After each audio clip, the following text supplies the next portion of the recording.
Ei pessoal, aqui é a Thalita e bem-vindos à Casa da Coruja. E hoje a gente vai conversar sobre Orlando de Virginia Woolf. Orlando é uma biografia ficcionalizada. O que isso quer dizer? Quer dizer que a gente tem uma biografia de um personagem fictício. A gente vai acompanhar a história de Orlando desde os seus 16 anos até ele ter os 37, mais ou menos. A gente começa acompanhando Orlando como um personagem masculino. Ele nasce homem ali nos seus 16 anos. Ele é um homem, até que mais ou menos por volta dos seus 30 anos de idade, um belo dia ele acorda como mulher. E a partir daí a gente vai acompanhar toda a adaptação que tanto o Orlando quanto a sociedade tem que fazer para essa nova condição do personagem. Duas curiosidades sobre esse livro é que primeiro ele foi escrito como uma distração pela Virginia Woolf. Ela tinha acabado de escrever Ao Farol, que é uma outra obra muito famosa dela, e que foi uma obra que tomou muito tempo e muita energia dela. Então ela queria escrever alguma coisa mais leve, alguma coisa só para se distrair, e acabou saindo essa obra-prima que é Orlando. A segunda curiosidade é que esse livro ele foi escrito em homenagem à grande amiga da Virginia Woolf, que é a Vita. Existem algumas indagações de que se a Virginia e a Vita seriam ou não amantes, mas não se tem nenhuma comprovação a respeito disso. A única coisa que a gente sabe é que elas eram realmente muito próximas.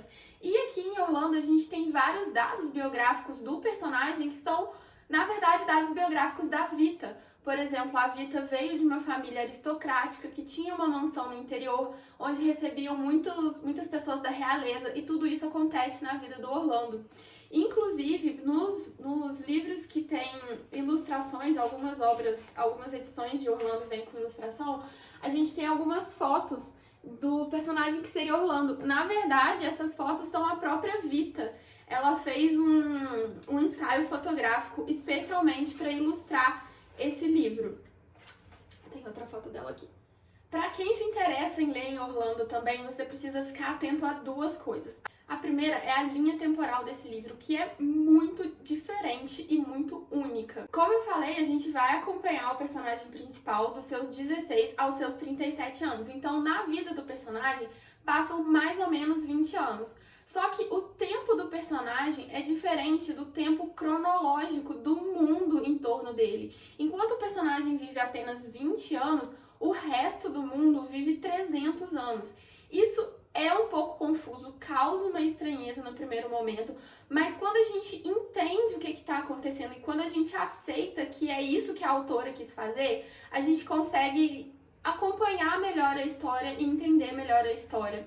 E esses fatos, eles ficam muito evidentes em algumas cenas, que, por exemplo, a gente está acompanhando o pensamento do personagem, ele está pensando alguma coisa, e quando ele volta o seu olhar para o mundo ao redor, a gente percebe que já se passou muito tempo. Por exemplo, ele começou conversando com a gente, estava tudo calmo ao redor dele, e daí, de repente, quando ele se toca, ele olha pela janela, está acontecendo a Segunda Guerra Mundial.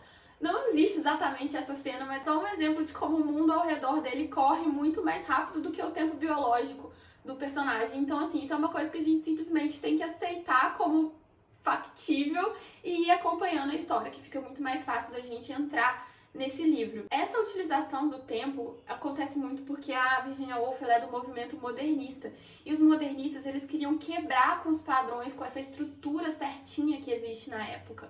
E uma forma dela romper com esses padrões e trazer uma coisa completamente inovadora para o romance dela foi justamente essas duas linhas temporais que se parecem não se encontrar em momento nenhum, mas que de acordo com o que você vai lendo o livro, que você vai conhecendo melhor a história, você começa a entender melhor como funciona. Outra coisa que a gente precisa também ficar atento é que o narrador dessa história, ele é um personagem da história em si.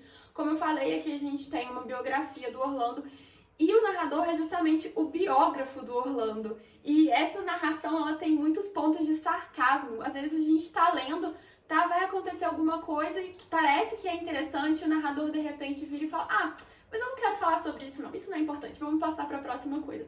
Então tem muitas pitadas de ironia nessa narração, um pouco da crítica aí da Virginia Woolf também, às estruturas biográficas. Muita gente conhece Orlando como sendo um livro sobre identidade de gêneros, principalmente pela questão principal do livro ser essa troca de gênero do personagem. Ele é masculino, de repente, do nada, ele vira um personagem feminino.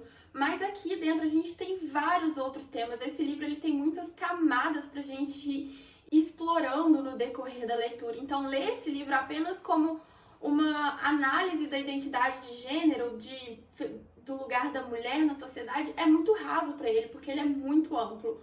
O primeiro tema que a gente encontra aqui é o amor pela literatura. A Virginia Woolf, ela dedica grande parte desse livro a mostrar todo o amor que ela tinha pela literatura. Inclusive, tem um capítulo que ele é inteiramente só sobre a escrita, e ela cita vários poetas e vai questionando a posição desses poetas na sociedade naquele momento, a posição que esses poetas tinham com relação às escritoras mulheres, que isso é uma coisa muito cara para Virginia Woolf. O feminismo dela é muito voltado pelo papel da mulher na escrita, na literatura. Tanto que o outro livro dela, que eu também já li, que é Um Teto Todo Seu, ele é um livro de não ficção dedicado exclusivamente a discutir sobre o papel da mulher na literatura em si, no meio literário. E a gente vai ter esse capítulo todo aqui dedicado também a discutir isso, a não apenas citar vários nomes relevantes para a época, mas também a discutir a posição da mulher e como esses poetas da época, poetas homens da época, se posicionavam quanto a isso. Inclusive, durante toda a narrativa, o Orlando ele vai estar tentando escrever um poema. Então, mesmo a gente saindo desse capítulo específico da escrita, a gente tem durante todo o livro muito presente essa questão do amor pela literatura em si. O segundo tema que a gente tem nesse livro é o relacionamento do Orlando consigo mesmo. O Orlando, no decorrer da história, ele passa por diversas transformações, não apenas a mais gritante e brusca, que é a transformação de homem em mulher, mas várias outras transformações da sua situação financeira, da sua posição social, e tudo isso vai fazendo ele ter muitas mudanças internas. Cada mudança que tem na vida dele, ele vai construindo como se fosse uma nova personalidade mesmo, ele tem que se adaptar àquela nova realidade e, como consequência disso, seus próprios valores, seus próprios pensamentos vão sendo alterados. E com isso, o Orlando ele vai sentindo que existe vários Orlandos dentro dele. Existe até uma conversa interna do Orlando com si próprio no final do livro, que ele vai discutindo isso. Ele fala, nossa, mas eu já fui tantos Orlandos, qual será o Orlando real? E isso me tocou muito, porque por várias vezes eu já pensei, nossa, como eu sou tão diferente de como eu era há 5 anos atrás, ou como eu me comporto de formas diferentes dependendo da situação que eu tô. Será que isso quer dizer que eu não sou uma pessoa só, que eu sou várias pessoas, que eu tenho que definir quem eu sou? Ou realmente dentro de cada um de nós existem várias facetas que a gente vai brincando ao longo da nossa vida? Da mesma forma que a gente tem esse relacionamento consigo mesmo, a gente tem também um relacionamento com o outro. Em um determinado momento, o Orlando ele vai ter contato com uma cultura muito diferente da dele, e por vezes, para se autoafirmar, para justificar que a sua cultura é a certa, que a forma como ele vive é a forma certa, ele acaba subjugando e inferiorizando essa outra cultura. Então, apesar disso ser uma passagem bem pequena no livro, eu achei isso muito atual ainda, porque até hoje a gente tem muita dificuldade de conviver com o diferente. Quando a gente vê alguma coisa que não é aquilo que a gente está acostumado, que não é aquilo que a gente julga o certo, a gente tende a achar que a coisa é inferior, a gente não consegue aceitar que existem duas maneiras de ver a mesma coisa, que duas maneiras são corretas. Não, pra gente, sempre a do outro é pior do que a nossa. E a gente tem muito clara essa crítica em um determinado momento, que eu acho que, assim, foi uma parte que eu fiquei muito interessada na leitura, que eu li muito rápido, porque é um tema que me chamou muita atenção. E por fim, a gente tem o tema da identidade de gênero de Orlando, e meio ligado a isso é o tema da condição da mulher na sociedade. O Orlando, enquanto ele era homem, ele podia fazer tudo que ele queria, ele tinha tudo que ele queria nas mãos dele. Ele era homem, ele era rico, ele era bonito, então ele conseguia tudo que ele queria, nada era proibido. E de repente ele se transforma em mulher e ele começa a ver a pressão da sociedade para ele se encaixar nesses padrões femininos.